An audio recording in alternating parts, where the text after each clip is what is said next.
जमा नहीं कराया और गालिबन कोई 25 से 26 बच्चे हैं। इश्यूज सर एक क्वेश्चन था सर, मतलब कि यहाँ पर नहीं होंगे, गांव वगैरह में होंगे। वो इश्यूज बेटा रिजॉल्व होने चाहिए थे। क्लासें चल रही है, रेगुलर क्लासें चल रही हैं, ठीक है ना। वो गांव के मसले, फलां के मसले, ये एसएचएमटी में देख लिए थे ना जितने मसले मसाइल थे। अब मैं आगे तो एक चीज को दोबारा एक ही मुद्दे को लेके नहीं चल सकता। जी बेटा, किसी बच्चे ने कहा था, सवाल था किसी को। Yes sir. सर जैसे हम पंप अराउंड वगैरह यूज करते हैं और प्री हीट हमारे पास जो फीड आ रही होती है ना सर, जी हम जी। वहां से हीट को कंट्रोल कर रहे होते हैं और फर्नेस की ड्यूटी जितनी कम होनी चाहिए हम करते हैं। तो ये भी तो होता है कि सर कि हमारे पास जो नीचे से हम प्रेशर दे रहे होते हैं ताकि वीपिंग हमारे पास ना हो, तो अगर फर्नेस की प्रेशर नहीं, ड्यूटी कम प्रेशर होगी तो नहीं, इसमें प्रेशर कोई नहीं। बात सुनो अब्दुल्ला, प्रेशर नहीं फ्लोरेट कहा फ्लोरेट करो। Flow rate sir. Flow rate, flow rate, flow rate, तुम कह रहे हो वेपर का फ्लो रेट बढ़ेगा, रिबॉइलिंग बढ़ा दी, फ्लो रेट बढ़ गया, ठीक है, प्रेशर आउट बढ़ गया। मेन नहीं मुद्दा सर, तुम्हारा किस चीज पे मतलब आ कि रहा है? फर्नेस की अगर ड्यूटी कम हो गई, फ्लोरेट भी तो कम होगा ना सर। अगर नीचे से हम प्रोवाइड करें, वीपिंग डंपिंग नहीं होगी उसके बिहाफ पे। फ्लो रेट का हीटिंग से ताल्लुक नहीं है, समझ रहे हो। अगर लेट सपोज अगर मेरे 12 बर्नर्स लगे हुए फर्नेस के अंदर, let suppose 6 on right side and 6 on left side. मैं कहता हूँ मेरे बर्नर एक जगह से 6 के 6 बर्नर राइट साइड के मेरे चौक हुए हैं। Let suppose fuel carry over हो गया, क्योंकि मैं गैस फायर्ड फर्नेस इस्तेमाल कर रहा हूँ। लेट सपोज नैप्था कैरी ओवर पे चला गया, रिफाइनरी गैसेज इस्तेमाल हो रही होती हैं। अगर मेरे पास चोकिंग का एक लॉजिकल फिनोमेना मैंने तुम्हें बयान कर दिया कि गैस फायर फर्नेस में अगर हमारे पास जो रिफाइनरी गैसेज या फ्यूल गैसेज यूज की जा रही होती है, जिसके अंदर हमें पता होता है कि एलपीजी एंड लाइटर्स मौजूद हैं, वो लाइटर्स को जब हम बर्न आउट करते हैं फर्नेस के अंदर, तो हमें ये पता होता है कि हमारा नेप्था कैरी ओवर जा सकता है। वो हमारे होता क्या है, हमारा नेप्था एट दैट पर्टिकुलर टेम्परेचर, क्योंकि उसके अंदर आपके पास लाइट नेप्था का कुछ हिस्सा मौजूद होता है और बाकी एलपीजी और लाइटर्स होते हैं। वो बेसिकली एलपीजी जब बर्न आउट होता है, क्रैक डाउन होता है बर्नर के अंदर, तो आपके पास हीट की कंट्रोल नहीं होती ना, वहां पर तो फ्लेम बर्न हो रहा होता है और फ्यूल आ रही होती है, ठीक है। एट दैट पर्टिकुलर टेम्परेचर उसके क्रिस्टल्स फॉर्म आउट हो जाते हैं, ठीक है। ये लॉजिकल फिनोमेना बयान कर रहा हूँ। अब बात आ जाती है फ्लो रेट का। सर अगर हीटिंग सही नहीं होती फर्नेस में तो फ्लो रेट तो कम होना चाहिए। फ्लो रेट बिल्कुल कम होना चाहिए, लेकिन लेकिन आपके पास वेपर फॉर्मेशन कम हो जाएगी, आपको रिबॉइलिंग ज्यादा चलानी पड़ेगी। आप बात कर रहे हो कि हीटर से क्रूड गर्म होके कॉलम में चला गया, ठीक है। अब अगर ये हीट कम ज्यादा होती है तो डेफिनेटली आपके जो amount of flashing at flash zone होगी वो अफेक्ट होगी, और जितना लिक्विड आपका ज्यादा से ज्यादा लिक्विड नीचे गिरेगा। जाहिर सी बात है, जब टेम्परेचर अचीव नहीं है, पार्शली वेपराइजेशन अचीव नहीं हो पाई, तो ऑटोमेटिकली आपका पूरा सिनेरियो चेंज हो जाएगा। वो तो डिपेंडेंट है। हीट कम करोगे तो फ्लैशिंग नहीं होगी, फ्लैशिंग नहीं होगी तो डेफिनेटली आपके वेपर वेपर फ्लो रेट आपका होगा ही नहीं बॉटम से, जो कि उठना चाहिए काल्पन। वही आपका एक फिनोमेना क्रिएट करेगा ना कंसंट्रेशन डिफरेंस का। ऊपर से लिक्विड गिर रहा है और ये नीचे से आपके पास वेपर ऊपर जा रहा है। ये जो कंसंट्रेशन डिफरेंस है, ये सिर्फ लिक्विड डिपेंडेंट नहीं है, वेपर डिपेंडेंट ज्यादा है ये। समझ रहे मेरी बात? जी अब्दुल्ला। Yes sir. ठीक है जी। अच्छा, हमने हाइड्रो क्रैकिंग में गालबन, ये स्क्रीन शेयर हो रही है सब बच्चों के साथ? यस सर, और जी सर। ठीक है जी। हमने आप कैटलिस्ट का बेटा आप लोगों ने पोर्शन पढ़ लिया था गालबन, कोशिश की थी? अच्छा, कैटलिस्ट के पोर्शन से हटके इसकी हाइड्रो क्रैकिंग की हमने रेट्स का डिस्कशन भी किया था कि हाइड्रोजनेशन विद रिस्पेक्ट टू डीएल्काइलेशन, अगर कंटिन्यूसली रेट ऑफ रिएक्शन का जिक्र किया जाए तो ब्रेकेज किस लिहाज से चल रहा है और रेट ऑफ रिएक्शन किस ब्रेकेज पर डिपेंडेंट ज्यादा है। क्योंकि अगर मैं पॉली एरोमेटिक से लेके मैं पैराफिन तक आने जा रहा हूँ, ठीक है ना, एक डायगोनल आपने क्रिएट करा, अब from top till the bottom जाना चाह रहे हैं। बेटा किसका ये काइंडली बेटा माइक बंद कर लें जिसका भी खुला हुआ है, ठीक है। इन दिस पर्टिकुलर फैशन हमने रिलेटिव रेट्स का पढ़ा था। हमने कन्फिग्रेशन देखी थी हाइड्रो क्रैकिंग के अंदर, कि हाइड्रो क्रैकिंग के अंदर हमारी कन्फिग्रेशन किस लिहाज से की जा सकती है, ठीक है। एक हमारे पास था वो सिंगल स्टेज था, जिसे हम वंस थ्रू कह देते हैं, रिसाइकलिंग का कुछ ऑप्शन नहीं मौजूद होता। दूसरा हमारे पास टू स्टेज था, यानी कि पहला आपका रिएक्टर हो गया, देन सेकंड जो आपका रिमेनिंग रिएक्टर बॉटम है फर्स्ट रिएक्टर का, वो सेकंड रिएक्टर में दोबारा क्रैक किया जा रहा है। हमने इस ऑपरेशन के बारे में भी थोड़ा सा पढ़ा था, ठीक है, सिवियरिटी का जिक्र किया गया था कि सिवियरिटी किस पर्टिकुलर रिएक्टर में कितनी सिवियरिटी होनी चाहिए और दूसरे रिएक्टर में क्या क्या रिएक्शन मेरे पास फोकस्ड होने चाहिए, क्योंकि सेट ऑफ रिएक्शंस का जिक्र करेंगे तो आपके पास काफी कन्वर्जन करने की चीज है, ठीक है ना। आपके पास फीड क्योंकि हैवी स्टॉक मौजूद है, हम हाइड्रोक्रैकिंग के अंदर हाइड्रोटेटिंग भी हो रही होती है क्या? क्या कह रहे हैं? हाइड्रोक्रैकिंग के अंदर हाइड्रोटेटिंग भी हो रही होती है? डेफिनेटली हो रही होगी, कैटलिस्ट है बेटा।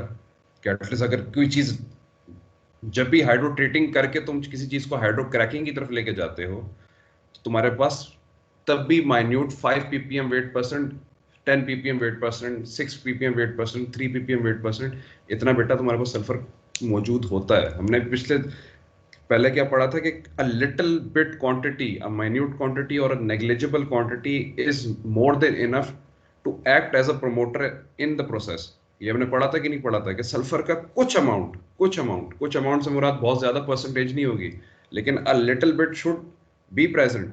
हाँ, उसका डेट्रीमेंटल इफेक्ट भी है, उसका फायदा भी है, लेकिन यहाँ पे अगर कोई मौजूद है तो वो भी रिमूव आउट हो जाता है, ये है।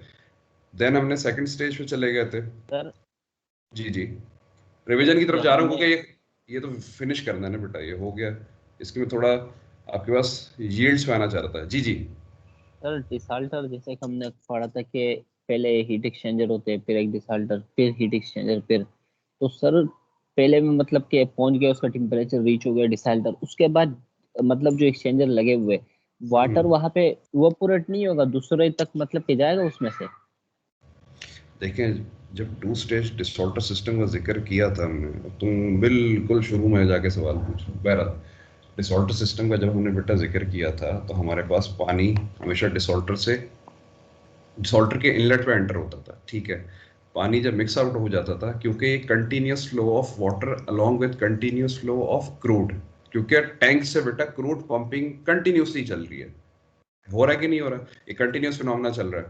अब आपके पास ग्रेजुअली ऐसा नहीं है कि एक बैच पहले डिसॉल्ट होता है फिर दूसरा बैच आता है, आपके पास कंटिन्यूस फ्लो में आ रहा है, यानी कि ये within a flick of a second और within a flick of some minutes आप कह लें कि आपके पास ये प्रोसेस परफॉर्म हो रहा है। अब इस सारी सूरत हाल में पानी का रिमूवल कंप्लीटली होता है। कंप्लीटली कंप्लीटली से मुराद सर कुछ क्वांटिटी तो रहती होगी बेटा, क्वांटिटी कुछ जरूर रहती है, लेकिन उस क्वांटिटी को हम कहते हैं कि कंप्लीट रिमूवल की तरफ हमारा पानी चला जाता है। वो 0.2%, 0.1%, 0.3% वो मॉइस्चर रहता है, वो पानी नहीं कहलाएगा, वो डिसॉल्व हो गया, वो कंप्लीटली डिसॉल्व हो गया। क्योंकि जब तुम बेटा डिसॉल्टर के अंदर आप जब इमल्जन क्रिएट करते हैं, एक तो प्रेशर डिफरेंशियल वॉल्व के तहत इमल्जन क्रिएट की जा रही होती है due to a lot of eddies, जो डिफ्यूजन आपकी क्रिएट होती है, एक बिल्कुल सिवियर डिफ्यूजन होती है, ठीक है। उसमें आपके पास इमल्जन क्रिएट हो सकती है। अगर आपका डेल्टा पी पूरा नहीं है तो आप इमल्सिफायर डालते हैं, जो कि अलोंग इनलेट आपका डाल दिया जाता है, या तो पंप के इनलेट पे डाल दिया जाता है जो आपका स्टोरेज टैंक से आ रहा है, या आपके इनिशियल डिसॉल्टर के इनलेट पे जो ना उसकी कह लें आप पीपीएम में उसकी इंजेक्शन की जाती है। नॉर्मल केसेस में 3 to 5 पीपीएम रखी जाती है। वो इमल्सिफायर क्या करता है, इमल्सिफिकेशन क्रिएट करवा देता है। इन दैट पर्टिकुलर इमल्सिफिकेशन, वहीं पे इलेक्ट्रिसिटी की मौजूदगी में आपके पास सेपरेशन हो जाती है, पानी एक लंप के तहत नीचे सेटल डाउन हो जाता सर है, समझ बिग, में आ गया, समझ में आ ठीक है ना, बड़े लंप के तहत। अब यहाँ पे सारा पानी नीचे है, तेल ऊपर है, क्योंकि पानी की ग्रेविटी कितनी है, 1000 kg/m3। क्रूड की ग्रेविटी कितनी है, क्योंकि हमने अभी सिंपल एक लाइट अरेबियन क्रूड का जिक्र कर रहे हैं, 0.82, 0.83, तो डेफिनेटली बेटा आपका ऑयल ऊपर फ्लो आउट करेगा। तो यहाँ पे मेरे पास कंप्लीट सेपरेशन तो नहीं, रफली कंप्लीट सेपरेशन हो जाती है। अगर कुछ कुछ पानी मौजूद होता है तो वो डेफिनेटली बाद में रिमूव हो जाता है। प्रोडक्ट की स्पेसिफिकेशन पे कुछ इशू नहीं आता। हाँ, बहुत ज्यादा पानी होगा तो डेफिनेटली बेटा प्रोडक्ट की स्पेसिफिकेशन आप मीट अप नहीं कर पाओगे। क्लियर है बेटा? क्लियर है अब्दुल्ला, सर। ठीक है जी। अच्छा जी, हमने कंपैरिजन भी थोड़ा सा देख लिया था। ये ग्राफ बेटा बहुत ज़रूरी है, इसको समझिएगा। ये इसमें कोई समझने में अगर कोई दिक्कत किसी बच्चे को पेश आए तो अब तो यूनिवर्सिटी बेटा रेगुलरली आ रहे हैं और गालबन आपकी मार्च में इंशाल्लाह क्लासेस शुरू हो रही है फिजिकल। सर सुनने में तो आ रहा है। सर इंशाल्लाह हो रही है बेटा, अल्लाह के हुक्म से इंशाल्लाह इरादा रखा है गया है। अभी प्रॉपर डिसीजन मेकिंग नहीं हुई है, लेकिन क्लासेस को I think so till 40 minutes restrict करने का कहा गया, और जो आपकी सिटिंग एग्जाम वाली होगी, ठीक है, मास्क के साथ बैठना है और बिल्कुल at a distance of around like 2.5 से 3 फीट, तो वो प्रॉपर फॉलो किया जाएगा। लेकिन अभी देखें फाइनल डिसीजन होगा, ये थोड़ी बहुत SOPs समझ आ रही हैं कि रखी जाएंगी आप लोग के साथ। बहरहाल आगे बेटा हमारे पास कुछ कोरिलेशंस आती हैं और बड़ी ज़बरदस्त कोरिलेशंस हैं, क्योंकि हम देखें यहाँ पे एक चीज़ को नोट करें, रिफाइनरी के किसी भी टॉपिक, किसी भी पर्टिकुलर प्रोसेस को जब आप पढ़ेंगे, आपके पास फीड स्टॉक को एनालाइज करने का मौका होता है और आपके पास प्रोडक्ट की यील्ड को एनालाइज करने का मौका होता है, और हर प्रोसेस की डिफरेंट यील्ड चल रही होती है। आप टिपिकली रिफाइनरी के आखिर में, जैसे हमने एक ब्रीफ रिफाइनरी का ओवरव्यू देखते हैं ना चैप्टर के स्टार्ट में, बिल्कुल इस फाइन की स्टार्ट में आपने देखा होगा ओवरव्यू ऑफ रिफाइनरी है, आप उसके अंदर ये नोट डाउन किया करें कि आपका एंड प्रोडक्ट यील्ड किस चीज़ की बढ़ रही है। नॉर्मल केसेस में diesel, gasoline, talking about Pakistan, diesel, gasoline, kerosene हो गया, ठीक है ना, HOBC कंटेंट हम बना लेते हैं, फ्यूल ऑयल हमारे पास बन जाता है, ठीक है ना। राइट तो हम थोड़ा बहुत इंटीग्रेटेड साइड पे आ गए, तो हम लोग कह लें कि इंटरनेशनल स्टैंडर्ड्स को मीट आउट कर रहे हैं, वरना गालबन अराउंड 40 ईयर्स बैक अगर आप देखते तो हमारे पास सिंपल टॉपिंग प्लांट्स लगे होते थे, ऐसा ही था। तो आप ये एनालाइज करें कि अब इन प्रोसेसेस के अंदर जो कि कैटालिटिक प्रोसेसेस हैं, जैसे हाइड्रोक्रेटिंग में हमने समझ लिया वो भी एक कैटालिटिक प्रोसेस था, हाइड्रोक्रैकिंग भी कैटालिटिक प्रोसेस है। तो यील्ड जो निकल रही है वो यील्ड किस तर्ज की यील्ड निकल रही है और फीड किस तर्ज का इस्तेमाल किया जा रहा है जहां पे कैटलिस्ट इन्वॉल्व है।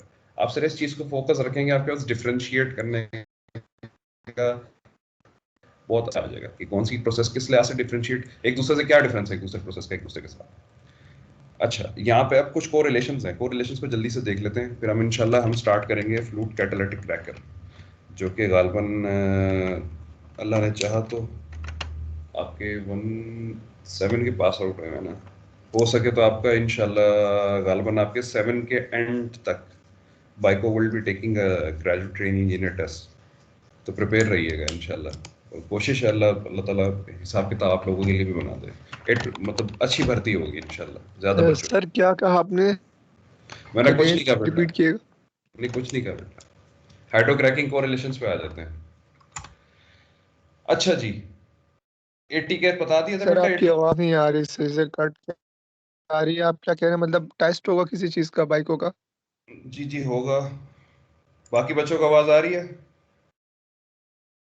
जी सर। सबको क्लियर आ रही है? जी सर। जी सर। जी सर। एक अगर किसी बच्चे को आवाज नहीं आ रही तो गालबन वो थोड़ा सा अपने नेट को देख ले, ठीक है ना बेटा, बाकी सबको आ रही है तो एक बच्चे की ऐसे डिस्टर्बेंस ना हो।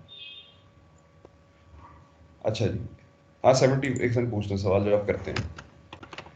अच्छा बेटा, यील्ड को रिलेशंस की तरफ जाते हैं। हमारे पास ये जो प्रोसेस हाइड्रोक्रैकिंग का लेके चला थे हम लोग शुरू से, हमारे पास एक चीज अंडरस्टूड सी थी कि हम लोग मैक्सिमाइजेशन कैटलिस्ट की ओरिएंटेशन के लिहाज से कर रहे हैं। जहाँ पे जियोलाइट बेस कैटलिस्ट इस्तेमाल किया जा रहा है तो हमारी प्रोडक्शन गैसोलीन की तरफ जा रही है। फीड स्टॉक कोई भी हो सकता है लेकिन हैवी फीड स्टॉक। अगर हमारा कैटलिस्ट जियोलाइट से हटके किसी दूसरी साइड पे चला जाता है, लेट्स सपोज निकल टंगस्टन या कोबाल्ट मोलिब्डेनियम, तो हमारी प्रोडक्शन किस साइड पे जा रही है? मिडिल डिस्टिलेट्स की तरफ जा रही है। नॉर्मली स्टैंडर्ड्स क्या रखे जाते हैं? अगर हम पाकिस्तान के सिनेरियो में देखते हैं तो हमारे पास अगर कभी भी हाइड्रोक्रैकर लगता है तो हमारा फोकस गैसोलीन प्रोडक्शन पे ज्यादा होगा, ना कि डिस्टिलेट प्रोडक्शन पे, मिडिल डिस्टिलेट पे। वजह क्या है? क्योंकि हम ऑलरेडी 40% प्लस पाकिस्तान हमारा डीजल खींच रहा है, हर रिफाइनरी डीजल अपने क्रूड से इतना खींच रही है और उसको मैक्सिमाइज कर रही है। अगर हम नॉर्मल केसेस में देखें तो इन्होंने जो को रिलेशंस आपको दिए हैं वो रिलेटेड टू मिडिल डिस्टिलेट्स दिए हैं, ठीक है ना। ATK stands for aviation turbine kerosene, ठीक है ना। हम इसको यहाँ पे सुपीरियर कैरोसिन ऑयल भी कहती है बाइक को, ठीक है ना। उसके अलावा अल्लाह भला करे आपका गालबन, हाँ मैं जिस रिफाइनरी में काम करता था हम उसको स्वीट कैरोसिन ऑयल कहते थे। तो नेम्स डिफरेंट होते हैं, ठीक है ना। कुछ यील्ड्स के ऊपर जिक्र करते हैं। हमारे पास टिपिकल यील्ड अगर देखी जाए, टिपिकल यील्ड जो होती है, yields on a coker gas oil and a FCC decanted oil, volume percent on feed. If you are using coker gas oil, the gas oil produced from thermal cracking of any feedstock in a coker, that gas oil which contains a lot of heavy contents and along with the FCC decanted oil. FCC का जो decanted oil यानी कि आपके पास समझ लें जो bottom portion का आपके पास जो ऑयल होगा जो कि आप बाद में सेपरेशन आउट करते हैं, ठीक है, उस ऑयल के इस्तेमाल पे, इस पर्टिकुलर फीड के इस्तेमाल पे what do you gate? You will get naphtha, you can get jet fuel, you can get diesel. The percentage along with the distribution of that naphtha आपके पास 17% बेस ब्यूटेन डिपेंडेंट होगी, ठीक है ना। Jet के अंदर 8 टाइम्स हो गया, diesel के अंदर 5% तक कह लें आपके पास C5 to 180, 180 to 380 जेट और डीजल। आपके पास देख लें प्रोडक्शन किस लिहाज से किस जगह पे ज्यादा जा रही है, जो टिपिकल यील्ड आपके पास परसेंटेज के लिहाज से देखी जाए, आपके पास जेट फ्यूल 121% तक चला जाता है कंपैरेटिवली अगर देखा जाए। अगर यू गेट अलोंग डीजल वो भी आपके पास किस हद तक जा रहा है, नैप्था किस हद तक जा रहा है, ठीक है। आगे बढ़ते हैं, हमारे पास कुछ उन्होंने कोरिलेशंस बयान करे हैं, बड़े ज़बरदस्त कोरिलेशंस हैं और ये नॉर्मली प्रैक्टिस किए जाते हैं क्योंकि ये राइटर आपका एक कुवैती राइटर है और नॉर्मली कुवैत नेशनल पेट्रोलियम का जिक्र किया जाए तो उनके प्लांट्स अगर CDU कैपेसिटी के लिहाज से देखे जाए तो I think so the latest one is around like 6.5 lakh barrel per day के हिसाब से, बैरल्स पर स्ट्रीम डे के हिसाब से। आई माइट बी रॉन्ग लेकिन अप्रॉक्सीमेटली 450 650 ऐसे इन्होंने इंस्टॉल करा है। तो comparatively to those things they know whatever they are suggesting in terms of technicalities regarding any process, ठीक है। अब हम हाइड्रोक्रैकिंग की सेवेरिटी की तरफ चले जाते हैं। हाइड्रोक्रैकिंग की सेवेरिटी नॉर्मली और हमने बयान की गई है कि the pound of hydrogen with respect to the pounds of feed, क्योंकि हाइड्रोक्रैकिंग हमारी यहाँ पे डिपेंडेंट किस चीज़ पे है, हाइड्रोजन बेस्ड क्रैकिंग है। कैटलिस्ट हमारा हाइड्रोजन बेस क्रैकिंग पे चल रहा है, हाइड्रोजन की मौजूदगी है, कैटलिस्ट अपना रंग दिखा के आपकी डिजायर्ड फीड कन्वर्ट कर रहा है फॉर अ मैक्सिमम 80 के अज्यूमिंग हमारे पास क्रैकिंग 3% की आ रही है। VH हमारे पास क्या होगा, thousands of feet cube of hydrogen per regards and it's related to the hydrocracking severity, calculating liquid volume % of gasoline, butanes कितने हैं, heavy naphtha कितने हैं, ATK कितना है। और आपके पास एग्जाम्पल 7.7 एंड एग्जाम्पल 7.8 ये आप देखिएगा किस लिहाज से की जा रही है और गालबन आप लोग को एस्पेन हाइसिस इस्तेमाल करना आ गया होगा अब तक, तो ऐसा ही है। हाइसिस पे किस किस बच्चे का हाथ साफ है? एनीवन बेटा? नहीं सर। एस्पेन हाइसिस पे कोई नहीं है बच्चे? नो सर, किसी का हाथ साफ बेटा किसी ने इंस्टॉल थ्योरी पढ़ी है तो थ्योरी बेटा माशाल्लाह माशाल्लाह मैं आपको बड़े वसूख से कह सकता हूँ, बड़े ही वसूख से, विद ग्रेटर रिस्पॉन्सिबिलिटी बेटा, जिस तरह आप ये CPDS पढ़ रहे हैं ना बेटा, इस तरह मैं आपको कतन नहीं पढ़ाता क्योंकि मेरी CPDS पढ़ाने का तरीका टोटली फिजिकल क्लास पे डिपेंडेंट है और जिस तरीके से आप लोग पढ़ रहे हैं CPDS बेटा, मेरा नहीं ख्याल है कि आप लोग को समझ नहीं आना चाहिए क्योंकि इतने कह लें आसान लेक्चर्स मैंने नहीं देखे बेटा और इतने आसानी से बयान किए गए लेक्चर्स, उसमें क्या डिफिकल्टी किसी बच्चे को, एक एक चीज बेटा तोड़ तोड़ के बयान की हुई है आपको। मैं CPDS का इसलिए जोर दे रहा हूँ कि आपके पास डेटा अवेलेबल है, आप यहाँ पे सुकून से आप एक कन्वर्जन प्रोसेस दिखा के इसी फीड को इस्तेमाल करके आपके पास फीड का रेशो तक गिवन है, आप एक सिमुलेशन कर सकते हैं, ईजिली आप एक सिमुलेशन कर सकते हैं। गालबन किसी एक बच्चे का भी हाथ साफ नहीं है?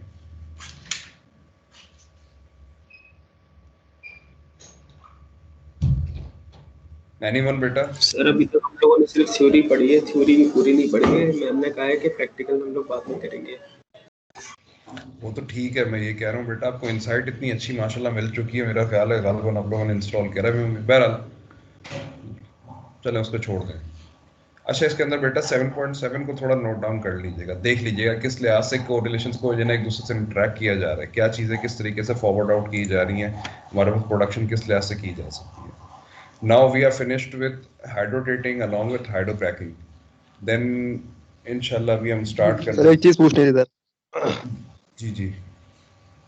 ये जब कह रहे हैं देख लीजिएगा, ये देख तो हम लेंगे मगर सॉल्व भी कर लूंगा, लेकिन मुझे ये बता देंगे पेपर में इंक्लूड होंगे जो आप कह रहे हैं देख लीजिएगा? बिल्कुल होंगे, जब मैंने देखने का कहा तो इस तरह तो आपने नहीं सर, इस तरह तो फिर आपने बहुत सारे आपने कहा देख लीजिएगा, फिर तो वो एक बार दोबारा आप एक ऐसे फॉर्मेट में लिख के दे देना कि भाई ये न्यूमेरिकल आएंगे, तो बंदा वो देख ले फिर। बेटा 7 सेमेस्टर में आके तुम लोग को पिन पॉइंट एक्यूरेसी के साथ मैं बातें लिखवाता नहीं हूँ, ठीक है ना। इतने बड़े हो चुके हो माशाल्लाह, इतने खोते हो चुके हो कि चीजों को नोट सर डाउन आपकी करना। आवाज कट रही है सर। ठीक है, 1 मिनट रुके। जितनी चीजें मैं बता रहा हूँ ना बेटा, इसको नोट डाउन कर रहे हो या सिर्फ सुन रहे हो? लेक्चर लेने का क्या तो वो तरीका है? बात आप सही है, मैं बोल रहा हूँ कि आपने जब पिछली बार मैंने आपसे पूछा था, आपने कहा था कि जो मैं असाइनमेंट दूंगा ना वही करना, और बेटा आज आप बोल रहे हैं कि अभी जो मैं कह रहा हूँ वो सारे करना। तो आप सब करना। मैं एक बात बताएं ना, ताकि बंदा उसको फॉलो करे। बेटा पहले की बात को क्यों लेके चल रहे हो? जो मैं बात कह रहा हूँ उस बात पे लेके चलो। एक तुम वाहिद एक बच्चे हो जो ये बात कर रहे हो और इशू रेज कर रहे हो। ये बाकी कोई बच्चा इशू क्यों नहीं रेज कर रहा? जो बच्चा मुझसे पर्सनली पूछता भी उसको बता दो, तो बेटा ये सब चीजें इंक्लूडेड है, सब चीजें इंक्लूडेड है। जो मैं कह रहा हूँ देख लें, सब चीजें इंक्लूडेड है till mid term exam sir अब अनाउंसमेंट, ठीक कुछ है ना। मतलब अब ऐसे न्यूमेरिकल भी हैं जो नहीं भी हो पा रहे, उनको अब कैसे करेंगे? बेटा तो ये थोड़ा जब भी इशू है तुम्हारा, सर इस चीज का। बेटा एक देखो इशू है, जो पेपर में चीज आएगी वो सॉल्वेबल होगी। एसएचएमटी में क्या हुआ था? एसएचएमटी में क्या हुआ था बेटा, याद है आप लोगों को? सॉल्वेबल चीज उसकी थी। तो सर वो आपने तो फिर भी हुआ था मतलब ना। टॉपिक बता दिए थे ना लास्ट टाइम। देखो बेटा ये उससे काफी डिफरेंट है। इसको जो है ना अपने प्रीवियस एक्सपीरियंस के साथ इसको जो है ना, इसको रिलेट ना करो कि ये मेरे प्रीवियस एक्सपीरियंस के लिहाज से जैसा मेरा प्रीवियस एक्सपीरियंस सर के साथ रहा है ये भी उसी तरीके से चल रही है। मैं जिस तरीके से लेके चल रहा हूँ उसको उस तरीके से लेके चलो। वे कर रहे हो मेरी बात? ज्यादा है, कम है, ये है, वो है, फलां है, ये चीज है, वो चीज है। मेरे पास अगर रिजर्वेशन बेटा सिर्फ 2 बच्चों के हैं, मेरे पास अगर पूरे 84 बच्चों के रिजर्वेशन आते हैं ना, तो फिर इस बात सोची जा सकती है। ठीक है मेरी बात? कलेक्टिवली बात होती है, इंडिविजुअली बात नहीं की जाती। वे कर रहे हो मेरी बातें? इसमें इफ्स एंड बट्स पे नहीं जाओ कि पहले ये कहा था, पहले वो कहा था। अभी जो कह रहा हूं वो बेटा पुख्ता है, उस पर यकीन करना है, करो, समझना है, समझो। 7 सेमेस्टर है बेटा, समझो चीजों को, ठीक है ना। तुम लोग को सही मानों में जब पढ़ाया जा रहा है तो उसको नो पढ़ो। सर, ये जितना सब ज्यादा हो स्टूडेंट रहा का है इससे पास कुछ नहीं फर्क नहीं बोलते, पड़ता। लेकिन ये तो बोलते हैं सर, ये काफी सारे स्टूडेंट। बेटा आप लोग वाहिद बच्चे हो जो सबसे ज्यादा वाइन कर रहे हो। इससे पहले जो बैचेस गुजरे किसी ने इतना वाइन नहीं किया। वाइन का मतलब समझते हो बेटा? सर असल में चल रही नहीं है, तो ऑनलाइन क्लासेस चल रही है, इसमें आपको पता है सर बेशक चल थोड़ी रही है, प्रॉब्लम बेशक चल होती रही है है बेटा। हर किसी के साथ देखो, हर किसी के साथ डिफिकल्टीज है, ठीक है ना।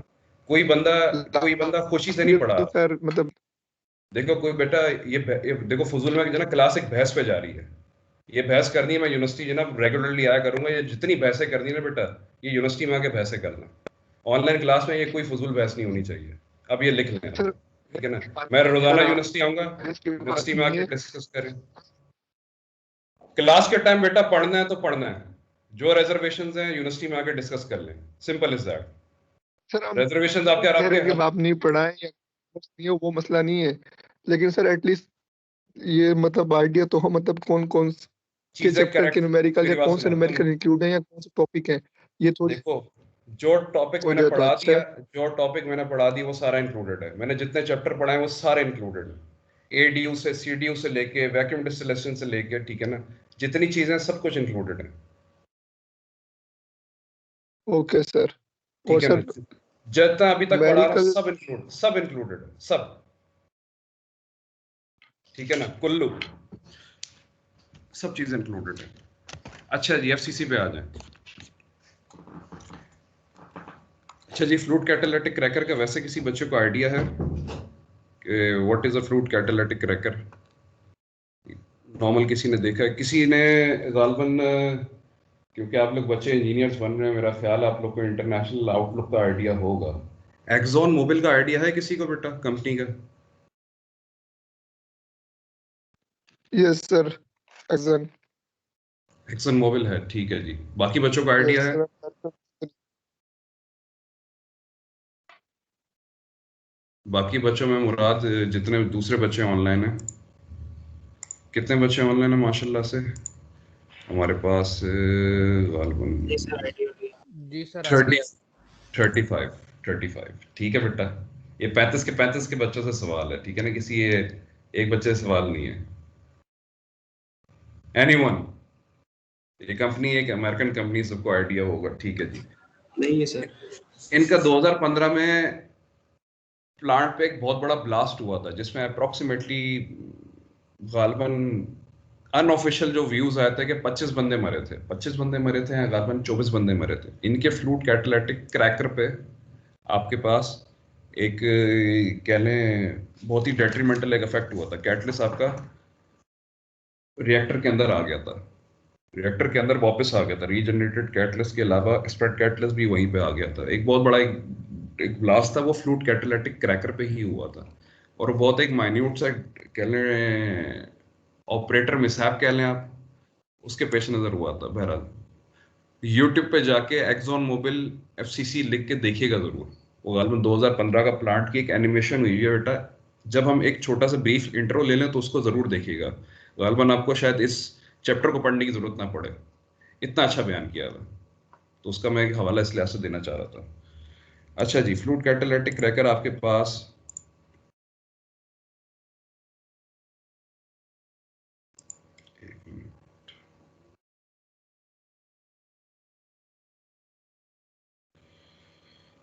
या अल्लाह। अच्छा जी, फ्लूट कैटालिटिक क्रैकर का जिक्र करते हैं। The fluidised catalytic cracking unit is the heart of refinery. सबको क्लियरली नजर आ रहा है बेटा, या जूम कर लूं थोड़ा सा? सर नजर आ रहा है लेकिन जूम कर ले सर थोड़ा। जूम कर लूं, एक minute.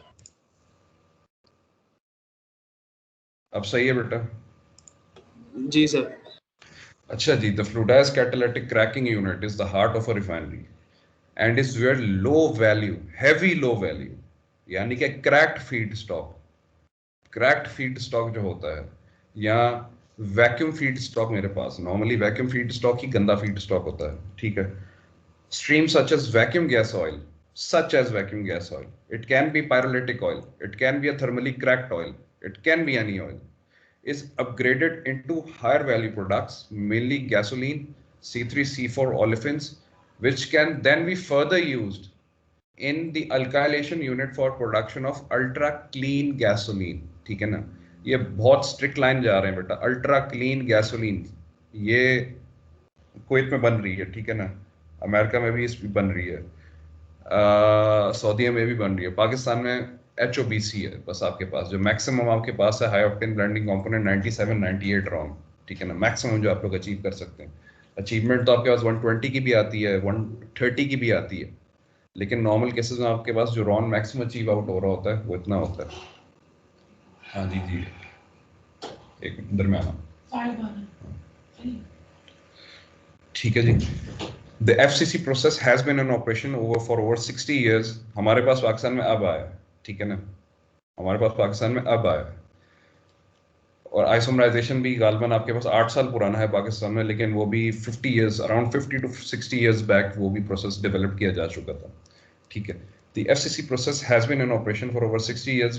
Great deal of development, major development, new catalyst, new reactor, new regeneration design, आपके पास regenerators होते हैं, क्योंकि आपके पास कैटालिटिक रिफॉर्मिंग के अंदर जो कि प्लेटफॉर्मिंग कही जाती है, जिसको प्लैटिनम की मौजूदगी में रिफॉर्मिंग कहते हैं, उसमें भी आपके पास कंटिन्यूस कैटलिस्ट रीजनरेशन होती है, और आपके पास FCC के अंदर भी कंटिन्यूस कैटलिस्ट रीजनरेशन होती है, ठीक है। ये दो प्रोसेसेस हैं, याद रखिएगा, जो कंटिन्यूस कैटलिस्ट रीजनरेशन की तरफ जाते हैं। हाइड्रो क्रैकिंग में भी रीजनरेशन हो सकती है, हाइड्रो ट्रीटिंग में भी रीजनरेशन हो सकती है, लेकिन वो फीजिबल नहीं होती, इकोनॉमिकली फीजिबल नहीं है आपके लिए, ठीक है ना।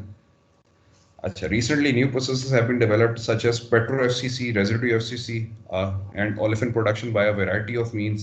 ये गालबन जिक्र कर रहे हैं उन कंपनीज का जैसे कि UOP, Chevron, ConocoPhillips, Foster Wheeler. ज़्यादातर फॉस्टर व्हीलर्स की फर्नेसेस आपके पाकिस्तान में लगी हैं, ज़्यादातर जो बॉक्स टाइप फर्नेसेस हैं, सिलेंड्रिकल टाइप फर्नेसेस हैं, ठीक है। ये ओलेफिन प्रोडक्शन आपके ज़्यादातर UOP की तरफ से काफ़ी प्रोसेसेस प्रपोज की जा चुकी हैं, ठीक है जी। And then including also deep catalytic cracking. The original FCC has been developed to improve yield, emission control, adaptability for different crudes. The FCC unit mainly depends on circulating a zeolite catalyst with the vapor of the feed into a riser reactor. It is not a static reactor. समझ रहे मेरे बात? Riser reactor यानी as it goes along the length of the reactor, the reaction is taking place. यानी feed is already pre-prepared है आपके पास feed यहाँ पे, ठीक है। The cracked products are disengaged from the solids and taken out to a distillation column for separation. Sir ये solids कहाँ से आ गए, ये फिर separate भी हो रहे हैं, फिर ये distillation भी साथ साथ हो रही है, ये कैसे चल रहा है? और साथ साथ regenerator में coke भी बंद कर रहे हैं आप, किस तरीके से process चल रहा है? Visualize करेंगे तो शायद आपको समझना है. The catalyst is circulated back into the regenerator. मैं कह रहा हूँ जितनी चीजें, जितना अभी तक आपके पास एक जो थ्योरेटिकल कॉन्सेप्ट बैठा है, उस लिहाज से जितनी आपने ये कुछ 2 to 3 लाइंस पढ़ी हैं, इसके अंदर आपको ये चीज शायद समझ नहीं आ रही होगी कि सॉलिड्स का भी जिक्र किया जा रहा है, disengagement of solids and taken out to a distillation column for separation of the desired products. ये just this phrasing is quite confusing अगर आप देखें. सॉलिड्स का जिक्र आ रहा है, लेकिन जी सर सॉलिड आ रहे हैं ना, ये समझ में नहीं आ रहा. ये सॉलिड्स तो वो कैटलिस्ट ही होंगे ना, जो कैटलिस्ट है. Definitely. Good pick, beta. Good pick. The catalyst is circulated back into the regenerator. आगे बेटा वो जिक्र भी तो आ रहा है. मैं ऐसी बिलाजा की सनसनी बना रहा हूँ और यूसुफ सनसनी में आ भी रहा है. The catalyst is circulated back into the regenerator. अच्छा, when coke is regenerated. अब FCC का एक खाका देख लेते हैं. FCC का खाका क्या चीज है? FCC का खाका बेटा जैसा कि आप देख रहे हैं आपके पास, हम हर लिहाज से देखा जाए हमारे पास ये किन चीजों को ट्रीट आउट कर रहा है. If you look at the highlighted box representing fluid catalytic cracking. Excuse me sir, question था एक. जी सर ये जो खाके हैं, जो ये हमारे पास प्रोसेस फ्लो डायग्राम में, ये अब कौन सी करनी है सर? आपने बोला था बिल्कुल यही एग्जैक्ट करनी है सर. ये एग्जैक्ट तो बिल्कुल नहीं हो सकती. नहीं, ये नहीं होगी बेटा. प्रोसेस से रिलेटेड होगी. ये ओवरऑल प्रोसेस है. ओवरऑल प्रोसेस कभी नहीं दिया जाता. प्रोसेस इंडिविजुअली दिया जाता है. से रिलेटेड होंगी ना जो भी होंगी, तो प्रोसेस की पीएफडी होगी डेफिनेटली. जैसे हमारे पास हाइड्रोट्रीटिंग की अलग है, ठीक है, हाइड्रोक्रैकिंग की अलग है, इस तरह. और डीजल के लिए हाइड्रोक्रैकिंग हाइड्रोट्रीटिंग अलग होती है. उस हिसाब से सबकी पीएफडीज अलग है. सबकी पीएफडीज याद करनी है. चलो ठीक है सर. ठीक है जी. Thank you sir. जज़ाकल्लाह खैर. FCC के अंदर बेटा आप ये नोट डाउन करें, just look at the arrows entering into it, not the arrows leaving it. जो एरोज एंटर डाउन कर रहे हैं आपके पास नॉर्मली वो फीड स्टॉक है. आपके पास ओरिएंटेशन ऑफ फीड स्टॉक क्या क्या आ सकता है. वो ज्यादातर ट्रीट क्या कर रहा है, वैक्यूम गैस ऑयल को लेके जा रहा है, क्योंकि वैक्यूम डिस्टिलेशन से जो चीजें प्रोड्यूस हो रही हैं वो नॉर्मल केसेस में, नॉर्मल प्रेशर की कंडीशंस में क्रैकिंग की तरफ जा सकती हैं, यानी कि वो क्रैक्ड प्रोडक्ट्स हैं. पिक कर रहे हैं आप मेरी बात? एटमॉस्फेरिक कंडीशन में जो वैक्यूम गैस ऑयल है वो तो बेसिकली क्रैक्ड हुआ है ना बेटा. आप एग्री करते हैं इस बात से? ये सवाल समझ आया मेरा बेटा जो मैंने कहा है अभी? सर ये थोड़ी डिस्टर्बेंस हो रही थी, एक बार अगर दोबारा रिपीट सर दोबारा बताएं सर. देखिए मैं दोबारा बताता हूं. आपके पास FCC में, आपके पास FCC के अंदर अगर आप देखें, आपके पास जो एंटरिंग एरो है, ठीक है ना, वो आपके पास वैक्यूम गैस ऑयल से ज्यादा डार्कर साइड पे आ रहा है. I mean the most of the vacuum gas oil is going towards fluid catalytic cracking. अब ये फ्लूइड कैटालिटिक क्रैकिंग के अंदर जो वैक्यूम डिस्टिलेशन सर ये है तो लिक्विड. मैंने अभी कहा है कि हम इसको क्रैक्ड स्टॉक कहते हैं. इसको क्रैक्ड स्टॉक क्यों कहते हैं? कि इसको इसलिए कहते हैं अगर हम इसको एटमॉस्फेरिक कंडीशंस में अगर इसको निकालने की कोशिश करते तो ये थर्मली क्रैकिंग के बाद ही हमें कुछ हिस्सा मिल सकता था, क्योंकि मेजॉरिटी ऑफ द प्रोडक्ट हमारे पास एटमॉस्फेरिक कॉलम के अंदर क्या हो जाता, अगर हम गैस ऑयल निकालने की कोशिश कर रहे होते वैक्यूम गैस ऑयल, क्रैकिंग हो जाती, डीकम्पोजिशन हो जाती. ऐसा ही है, लेकिन हम यहाँ पे इसको क्या कर रहे हैं, अंडर वैक्यूम कंडीशंस इसको प्रोड्यूस कर रहे हैं क्रैकिंग से बचा के. तो हम इसको let suppose considering it to be very heavy stock, लेकिन ये क्रैक्ड आउट हुआ है लोअर प्रेशर के अंदर, ये विदाउट डीकम्पोजिंग ये क्रैक्ड आउट हुआ है. ठीक है ना. इस क्रैक प्रोडक्ट को जब हम आगे लेके जा रहे हैं, क्योंकि इसकी जो कंस्टिट्यूएंट्स हैं, इसकी जो कंपोजिशन, अगर आप कंपोजिशनल एनालिसिस देखते हैं तो कंपोजिशनल एनालिसिस के पेश नजर इसके अंदर आपके पास Conradson carbon residue more than like कह लें 1 to 1.5% होता है, जो कि बहुत ज्यादा होता है. ये बहुत ज्यादा होता है, अच्छा खासा होता है. लेकिन यह क्या कर रहे हैं, इसको हाइड्रो ट्रीट कर रहे हैं. हाइड्रो ट्रीट करके अच्छे तरीके से इसका जितना ज्यादा से ज्यादा इसका गंध निकल सकता है, जितना ज्यादा से ज्यादा गंध निकल सकता है. हमने हाइड्रो ट्रीटिंग जो देखी थी वो कौन कौन से गंध को निकालता था, कौन कौन सी मुगल्लजात को निकालता था, वो बच्चे बताना पसंद करेंगे. मेन कौन कौन से? सल्फर था, ऑक्सीजन था, नाइट्रोजन था, मेटेलिक. Sulphur nitrogen. ठीक है, सही कह रहे हैं बच्चे. दूसरे बच्चे ऑक्सीजन भी है। जी सर ऐसा ही था। एग्जैक्टली इतनी सारी चीजें और इतनी सारी चीजों के कंस्टिट्यूएंट्स, इनके आइसोमर्स, इनके पॉलीमर्स, इनके लिटिल इनके पॉलीमर्स हैं, ये कह लें आप, इनके पॉली कंपाउंड्स जो हैं वो ब्रेक डाउन होके आप उसको कंटिन्यूसली दोबारा कैटालिटिकली क्रैक कर रहे हैं। अब यहाँ पे जो कैटालिटिक क्रैकिंग का जो तर्ज है वो मेनली गैसोलीन प्रोडक्शन है, मेनली गैसोलीन प्रोडक्शन है, क्योंकि एफसीसी आपके पास नॉर्मल केसेस में लगाया ही गैसोलीन प्रोडक्शन की मैक्सिमाइजेशन के लिए गया है। आइसोमराइजेशन भी आपके पास मैक्सिमाइजेशन ऑफ गैसोलीन की तरफ जाता है। बाइको ने ये दोनों प्लांट्स लगाए हुए हैं, इनके पास diesel production comparatively to their total crude input into the refinery जो कि मोर देन 1,55,000 बैरल्स है, उस लिहाज से इनका डीजल भी सबसे ज्यादा पाकिस्तान में प्रोड्यूस हो रहा है। Comparatively to that they are also getting in line to produce the maximum gasoline from any refinery. Do you get the point कि रिफाइनरीज किस लिहाज से प्लान आउट कर रही हैं? आप बिल्कुल एक स्केच खींच सकते हैं ना बेटा, आप भी तो बेसिकली केमिकल इंजीनियर्स हैं, आप लोगों ने इन्हीं प्लांट्स पे जाके काम करना है, तो आप प्रोजेक्शन देख रहे हैं बेटा इकोनॉमिक्स की, क्योंकि आपने केमिकल प्लांट डिजाइन इकोनॉमिक्स गालबन पढ़ा हुआ है, ऐसा ही है बेटा।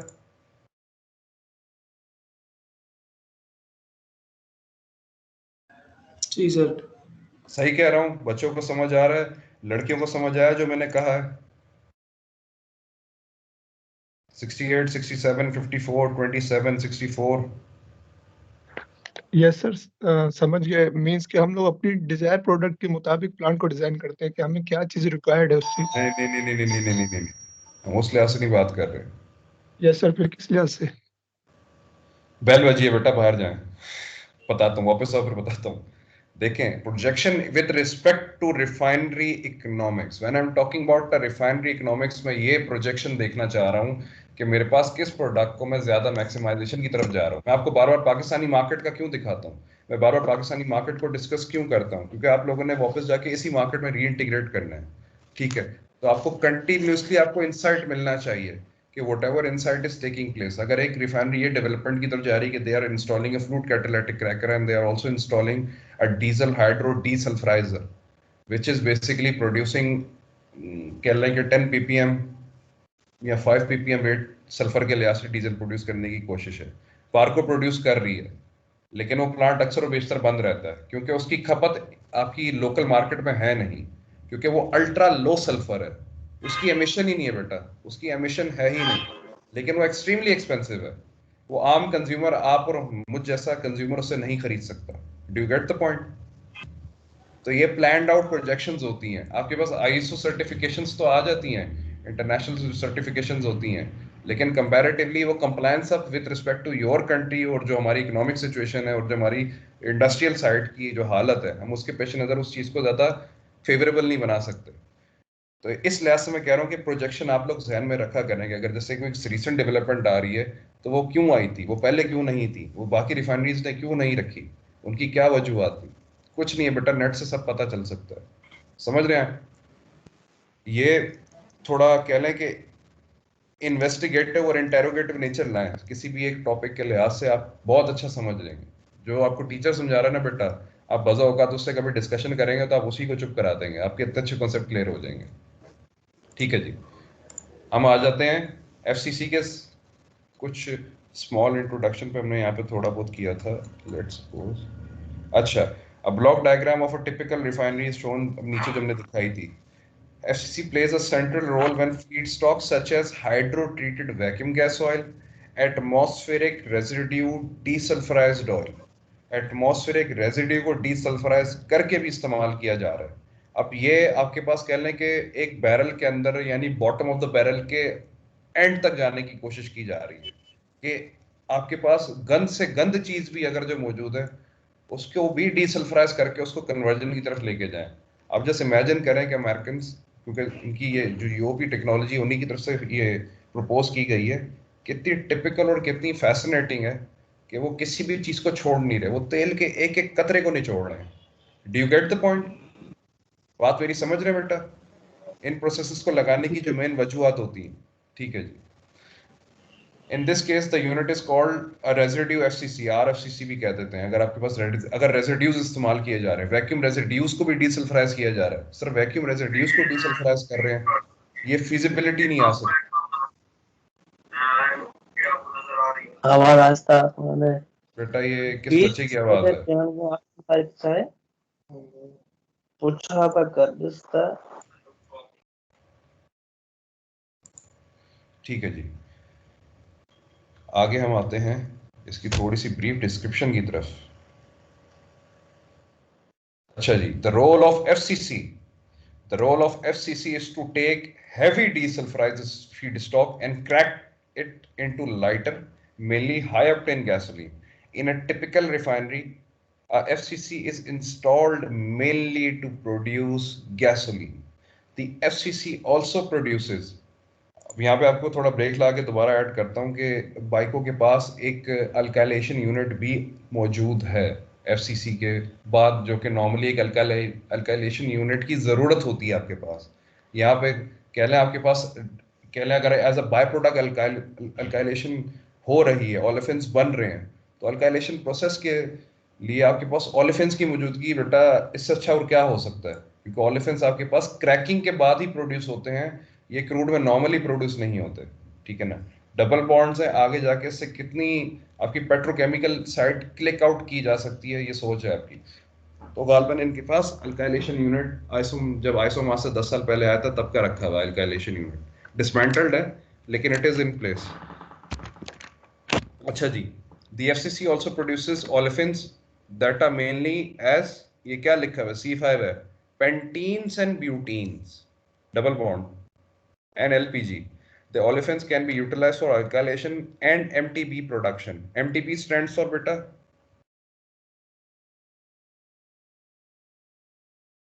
लड़कियां बताएं, MTB stands for लड़कियां, बच्चियां बताएं क्या क्या हो सकता है MTB stands for, anyone?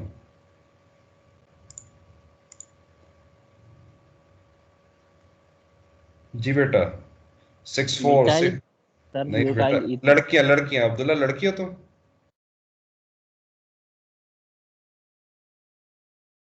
लड़कियों में बेटा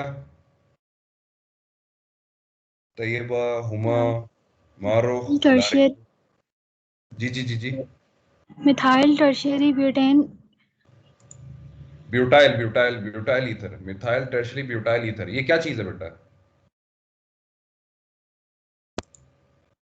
रिलैक्स डाउन बेटा, रिलैक्स डाउन, बिल्कुल आराम से सोच के जवाब कोई ईथर कंपाउंड है कोई इसमें टर्शियरी यूज किस लिए होता है? यूज किस लिए होता है ना? जी जी बिल्कुल बिल्कुल सही कह रहे हैं बच्चे आप लोग, यूज किस लिए होता है ये बेटा? आपके पास कह लें पहले रॉन इंक्रीज करने के लिए पत्थरों के ज़मानों के लिहाज से बात की जाए तो टेट्राइथाइल लेड यूज़ किया जाता था गैसोलीन रॉन बढ़ाने के लिए, क्योंकि लेड आपको पता है कि कंबशन के बाद इट इज़ कार्सोजेनिक होता है, जो कि बेसिकली कैंसरस एक कंपाउंड है।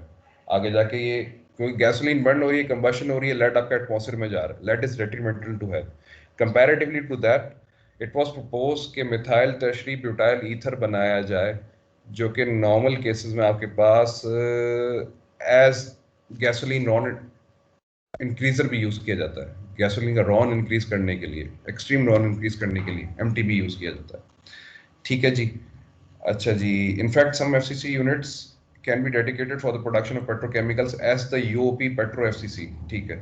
फीड स्टॉक का जिक्र करते हैं, should we look at the diagram और स्टार्ट विद द डिस्क्रिप्शन? पहले डायग्राम देख लें, क्या ओरिएंटेशन क्या है आपके पास? जी सर, पहले डायग्राम देख लेते हैं। चलिए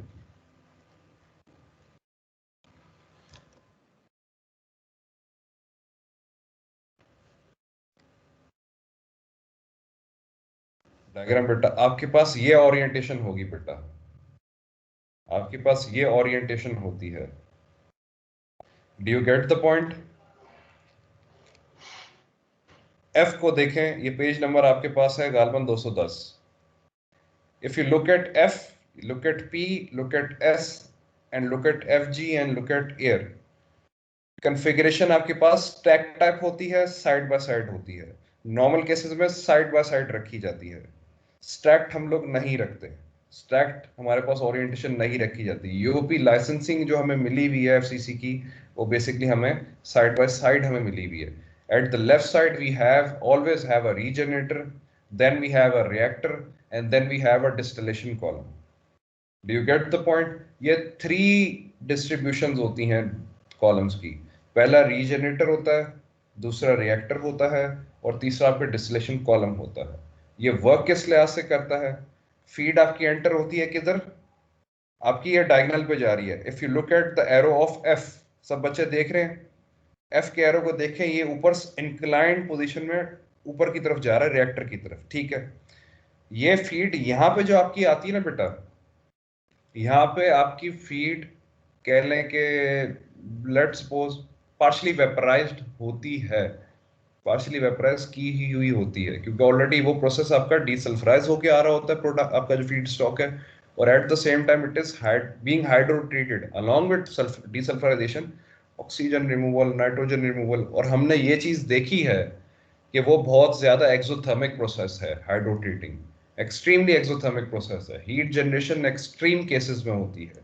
उस एक्सट्रीम केसेस में हीट जनरेशन, जब उस पेश नज़र जो प्रोडक्ट आ रहा होता है वो एक सर्टेन टेम्परेचर के तहत आ रहा होता है, उस सर्टेन टेम्परेचर के साथ हम क्या करते हैं, कैटलिस्ट की मौजूदगी में उसको हम क्या करते हैं, ये राइजर रिएक्टर है आपके पास इंक्लाइंड शेप जो जा रही है, इस राइजर रिएक्टर में ही आपके रिएक्शन टेक प्लेस कर रहे होते हैं। और definitely when it reaches towards the top of the reactor, what happens, the catalyst which are being carried along with the vapour suddenly hit the top of the section, they'll fall downward।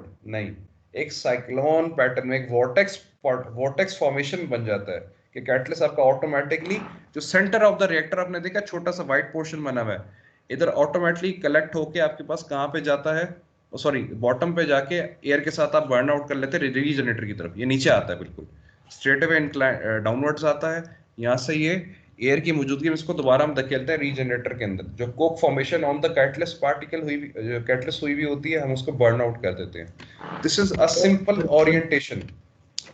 आगे पढ़ते हैं ये diagram एक ज़हन नशीन कर ली ना। अब एक इसकी थोड़ा सा ब्रीफ एक इंट्रो देखते हैं कि इंट्रो ये क्या कह रहा है, किस लिहाज से कौन सी चीज कहाँ पे जा रही है, क्योंकि इसमें बेटा रिएक्शंस डिफाइंड नहीं है। ये फ्लूइड कैटालिटिक क्रैकिंग है तो फ्लूइडाइज्ड बेड रिएक्टर का जिक्र है। ये do you get the point? It is a fluidised bed reactor. यहाँ पे एक फ्लूइडाइज्ड मोशन क्रिएट किया जाएगा, तो कैटलिस्ट का पार्टिकल साइज बड़ा मैटर करता है। हम स्ट्रेट अवे स्टार्ट करते हैं the feedstock products, feedstock and the products. The main feedstock used in a FCC unit is the gas oil, boiling between 316 to 566 centigrades. Do you get the point? Gas oil, if it is starting at 316 centigrades, I can definitely say कि ये vacuum gas oil हो सकता है. But when the temperature is being raised to a certain level that is around like 566 centigrades, और let's suppose 600 plus centigrades, आपके पास जो gas oil आ रहा है, ठीक है ना, तो that contains a lot of heavy item. It is considered to be extremely heavy. This gas oil can be considered mixture of aromatic, naphthenic and paraffinic molecules. ये writer could have written as paraffinic, naphthenic and aromatic molecules. Instead he wrote down in this certain fashion कि the gas oil can be considered a mixture of aromatic, mainly naphthenic, then the second main, and paraffinic molecules, the least containing them. Do you get the idea? Gas oil शक्ल से पता लग गया, और आगे इसकी जो केमिकल कंपोजिशन उसने ऑटोमेटिकली मुझे बयान कर दी कि हाँ यार गैस ऑयल नॉर्मली ऐसा ही होता है। There are also varying amounts of contaminants such as sulfur, nitrogen, metals, particularly. जो गैस ऑयल लिखा हुआ है, गैस ऑयल क्या है ये? गैस ऑयल क्या होता है बेटा आपके पास? नॉर्मल गैस ऑयल आपके पास वही है जो कि डीजल के नीचे प्रोड्यूस होता है, जो एटमॉस्फेरिक गैस ऑयल जिसे हम कहते थे। ये वैक्यूम गैस ऑयल है आपके पास, जो वैक्यूम के अंदर प्रोड्यूस हो रहा है। पहले तो मैंने ये पढ़ा था कि जो वैक्यूम रेजिड्यू इसका मेन फीड स्टॉक है, यहाँ पे लिखा हुआ है गैस ऑयल है। नहीं, दोनों होते हैं। उसने क्या लिखा, उसने क्या बयान करा है? मेन पर्पस क्या है? गैसोलीन प्रोडक्शन मैक्सिमाइज करना। फीड स्टॉक इसका बेटा वैक्यूम रेजिड्यू भी होता है, इसका एटमॉस्फेरिक रेजिड्यू भी होता है, गैस ऑयल भी होता है, जो वैक्यूम गैस ऑयल है, वैक्यूम में प्रोड्यूस किया जा रहा है, हैवी वाला vacuum gas oil, not the LVGO. HVGO का जिक्र किया जा रहा है, मेनली गैस ऑयल यूज किया जाता है। ओरिएंटेशन आपके पास बेटा उसकी भी मौजूद है, और मेनली कुछ जगहों पे वैक्यूम रेजिड्यूज भी यूज किए जाते हैं। लेकिन पर्पस आपके पास क्या है? जितना तुम सिवियरिटी की तरफ जा रहे हो, जितना तुम गंदे से गंदा फीड स्टॉक उठाना जाओगे, तुम्हारा कैटलिस्ट उतना ज्यादा से ज्यादा कंजम्पशन की तरफ जा रहा है। गैसोलीन क्या तुम्हें मिल रहा है? डेफिनेटली आप कन्वर्ट कर रहे होगे गैसोलीन, आपके पास गैसोलीन प्रोडक्शन हो रही होगी, लेकिन आपने उसकी जो आगे फर्दर स्पेसिफिकेशन लानी होगी वो थोड़ी मुश्किल होगी आपके लिए, क्योंकि मेन तो हमारे पास क्या चीजें आ जाती हैं, गैसोलीन प्रोडक्शन तो हो गई, लेकिन बेटा उसका रॉन भी तो देखना है, उसका आरवीपी भी तो देखना है, उसका रीड वेपर प्रेशर इतना है कि वो कंबशन इंजन, जो आईसी इंजन, जो कि इंटरनली कंबशन इंजन जहाँ पे वो इस्तेमाल की जाती है, are they really improving the combustion inside an IC engine? क्या मेरी वाकई में एंटी नॉकिंग कैरेक्टरिस्टिक्स इंड्यूस हो रही है कि नहीं हो रही? तो मैंने ये भी देखना है कि यार मैं दरमियाना गंदा माल इस्तेमाल करूं। राइटर तो आपको, गोरा आपको हर एक्सट्रीम से एक्सट्रीम चीज दिखाता है कि वैक्यूम रेजिड्यू भी इस्तेमाल किया जा सकता है, लेकिन नॉर्मली स्पीकिंग, और कह लो कि बहुत ज्यादा तादाद के लिहाज से, या बहुत ज्यादातर जो हमने देखा है जो रिफाइनरी से प्रैक्टिस लेके चलती हैं, उनका प्रैक्टिस यही होती है, वो गैस ऑयल को ज्यादातर यूज करते हैं, जो वैक्यूम गैस ऑयल होता है। लेकिन कुछ रिफाइनरीज वैक्यूम रेजिड्यू भी यूज करती हैं, लेकिन gas oil mainly orientation follow की जाती है रिफाइनरीज की तरफ से। These differences in feed composition and in contaminants affect the operating conditions required to obtain desired yields. I think we should wind it up till here. मेरा ख्याल है मेथु साहब की क्लास है आप लोगों की, ऐसा ही है? सर जी जी सर जी जी सर 2-3 क्वेश्चन है सर। जी जी सर ये बताएं पहले तो कि जैसे कि अभी आपने जो पहले डायग्राम बताई थी एफसीसी की, जिसके ऊपर वो रीजनरेटर भी था और रिएक्टर भी था, सर आपने वहाँ पे कहा कि जो हमारी फीड जो इंटर हो रही है सर, वो जो है पार्शियली वेपराइज है, और सर उसका टेम्परेचर बताएंगे जरा कितना होता है? नॉर्मल केसेस में 450 प्लस होता है। तो सर वो जैसे कि हम लोग एटमॉस्फेरिक डिस्टिलेशन हम लोग जब करते थे, उसके अंदर हम लोग कितना टेम्परेचर कभी भी अपना फीड का नहीं लेके जाते थे। उसके लिए अगर कोई हायर टेम्परेचर वाले होते तो वैक्यूम रेजिड्यू की तरफ जाते थे, ओ सॉरी वैक्यूम डिस्टिलेशन की तरफ हम लोग जाते थे। सर उसकी वजह क्या थी सर? उसकी वजह ये थी बेटा कि अगर आप नॉर्मल केसेस में जो स्टैंडर्ड हमारे सामने रखे गए हैं, जो स्टैंडर्ड्स हमारे पास नॉर्मल केसेस में रखे गए हैं, वो एपीआई के फॉलो किए जाते हैं रिफाइनरीज के अंदर। रिफाइनरीज के अंदर अमेरिकन पेट्रोलियम इंस्टीट्यूट का जो स्टैंडर्ड उनकी टेक्निकल डेटा बुक में जो गिवन है, वो ये कहता है कि आपने अपने क्रूड को 750 फ़ारेनहाइट से ज़्यादा हीट अप नहीं करना। The point, if you go above that particular temperature, cracking automatically take place करेगी। और क्योंकि उन्होंने जिन क्रूड्स का जिक्र किया उसमें वो सारे क्रूड्स एड्रेस किए गए हैं उस टेक्निकल डेटा बुक में, जो कि normally all over the world इस्तेमाल किए जाते हैं, including those crudes which are being used in Pakistan as well also. अब कंपैरेटिवली वो उन्होंने मुझे एक स्टैंडर्ड क्राइटेरिया दे दिया कि यार तुम एटमॉस्फेरिक कंडीशन में, नॉर्मल प्रेशर कंडीशन में, क्योंकि हम लोग जो एटमॉस्फेरिक कॉलम का जो हमारा ऑपरेशन होता है वो नॉर्मली अबव एटमॉस्फेरिक चल रहा होता है नॉर्मल केसेस में, कोई 14 psi भी नहीं चल रहा होता, it is normally at 30 psi, 40 psi, 45 psi, इसी पे चल रहा होता है आपका, ठीक है। उस प्रेशर के पेश नज़र, उस नॉर्मल प्रेशर के पेश नज़र मैं इतना टेम्परेचर बढ़ा नहीं सकता। जैसे ही मैंने टेम्परेचर बढ़ाया, इसे एक पर्टिकुलर लिमिट से ऊपर लेके गया, क्रैकिंग हो जाएगी। क्रैकिंग जर्रे की हो या क्रैकिंग बहुत ज़्यादा हो, क्रैकिंग होनी नहीं चाहिए एटमॉस्फेरिक कॉलम में, क्योंकि बेटा ये आपका स्टार्टिंग पॉइंट, ये टिप ऑफ द रिफाइनरी कहलाती है, जहाँ से आपका कच्चा माल निकलना चाहिए, और वो भी एक एक इक्वल प्रोपोर्शनेट फ्रैक्शन में निकलना चाहिए, क्योंकि यही कच्चा माल आगे जाके क्या होगा, अपग्रेडेशन की तरफ जाएगा। Do you get the point?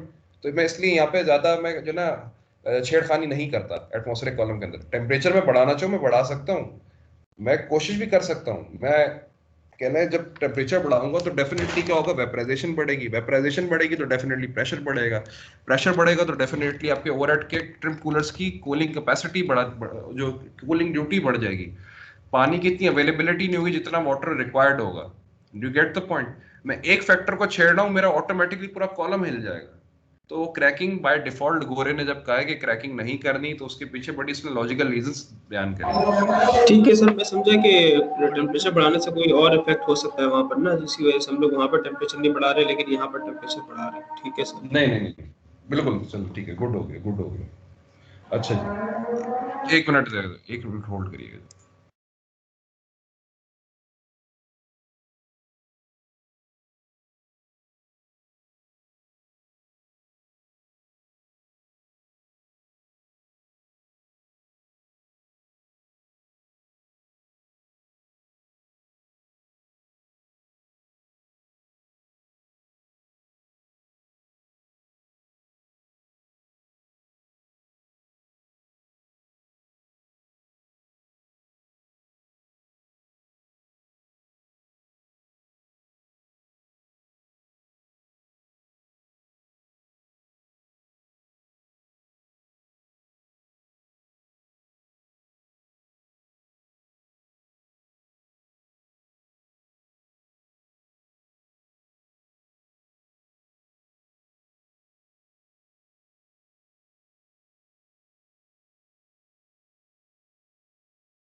जी बेटा, चले क्लास वाइंड अप करते हैं बेटा।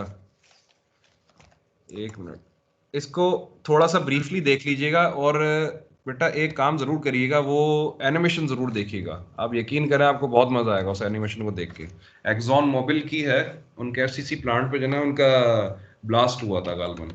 वो बड़ा एक अच्छा ब्रीफ आपको एक इंट्रो, मतलब कह लें the best simulation you can get. वो आपके पास United States chemical safety board की एक इन्वेस्टिगेशन रिपोर्ट है, जो वो बयान कर रहे थे कि क्या वजूहात थी कि वहाँ पे एक एक्सप्लोजन हुआ था। वो एक्सप्लोजन से हट के जो इनिशियल आपके पास फर्स्ट कह लें फर्स्ट 2 मिनट्स या 3 मिनट्स होंगे, बड़े अच्छे आपको इंट्रो दे सकते हैं, बहुत जबरदस्त इंट्रो देंगे। तो उसको भी जरा एक दफा गालबन देख लीजिएगा, मैं लिंक भी शेयर कर देता हूँ अभी आप लोग के साथ। ठीक है बेटा, जजाकल्ला खैर। हम लोग नेक्स्ट क्लास में इंशाल्लाह इसको फर्दर आगे कैरी ऑन करेंगे। और आपका पेपर गालबन 18 तारीख को है मेरा ख्याल है, ऐसा ही है? जी सर। हाँ, तो उससे पहले इंशाल्लाह आपको पैनाडोल वगैरह पोस्टपोन सारी पैरासीटामोल में बता दूंगा, ठीक है ना, कौन कौन सी लेनी है, किस तरह लेनी है, कैसे लेनी है। यानी कि आपको बता दूंगा कौन कौन से टॉपिक हैं, किधर जाएंगे, किस तरह आएंगे, किस शक्ल में आएंगे, किस कपड़ों में आएंगे, ठीक है ना। वो आपको सब चीजें बता दूंगा थैंक यू सर, इंशाल्लाह। ये बता दें तो बहुत अच्छा हो जाएगा सर। यही तार तुम हिलाना चाह रहे थे ना बेटा।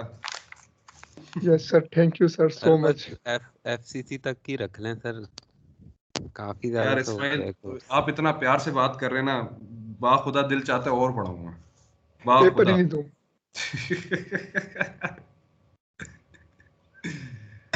सर ऐसी बातें म्यूट कर देगा सर। नहीं यार, ये